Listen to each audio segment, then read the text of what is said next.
Next, we all know bad sleep is bad for our physical and mental health, but new research suggests people who don't have a sleep schedule have a higher risk of a stroke or heart attack. Experts examined more than 70,000 40 to 79-year-olds who wore a sleep tracker for 7 days. They were then followed for 8 years. And they found irregular sleepers were 26% more likely to suffer a stroke, heart failure or a heart attack than those who stuck to a set bedtime and wake-up time.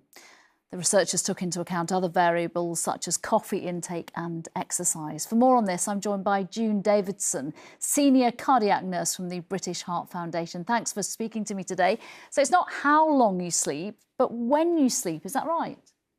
Yeah, absolutely. This is what was quite unique about this study, is that it found that your regularity of your sleep was more actually important than the duration or how much you sleep. So if people are going to sleep at different times every evening, or they're waking up at different times, or if they have interrupted sleep, that has a negative effect on their health. And that was regardless of how, even if they were getting the recommended amount of sleep every night, it didn't mitigate that risk, basically. So those people who had irregular sleep patterns were much more likely, as you in your report just said just then, were much more likely to have a heart attack, develop a stroke or heart failure.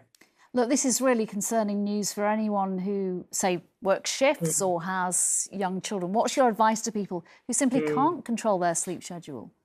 Yeah, it is very, very difficult, and it's all about trying to integrate some healthy sleep habits into a daily routine, and that basically involves ensuring that you are going to try and establish a fixed time that you actually wake and that you or actually get into bed and that you get up, making sure that you have a relaxing period before you go to bed, turn off all electric devices, try to avoid any kind of stimulants or a heavy meal before you go to bed. Make sure the room is nice and quiet, it's fairly cool, well ventilated, that you've got blackout blinds or good curtains. All these kind of like little things can actually make quite a big difference. June, do we know what exactly is happening to the body when you do get rubbish sleep?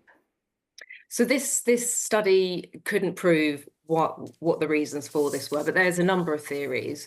So and it's probably likely to be a contribution of different factors. So we know that if you don't sleep so well, it does release stress hormones, which can have a negative effect on your body, including your blood pressure, heart rate, and actually the health of the arteries. So we know that, and we also know that it can release hormones which can affect your inflammatory markers, again, which is a really bad for the arteries. The other thing is that if you're poor, it sounds a little bit obvious, but if you don't sleep particularly well, it might actually have an impact on your lifestyle habits. So for instance, you're maybe less likely to be active because you feel too tired, or you try and have some sort of convenience foods rather than making something from scratch, again because you feel a bit too tired. So there's a number of different reasons, and unfortunately this study didn't actually try and identify the causes, and we think we'll need a little bit more research to find out why that might be.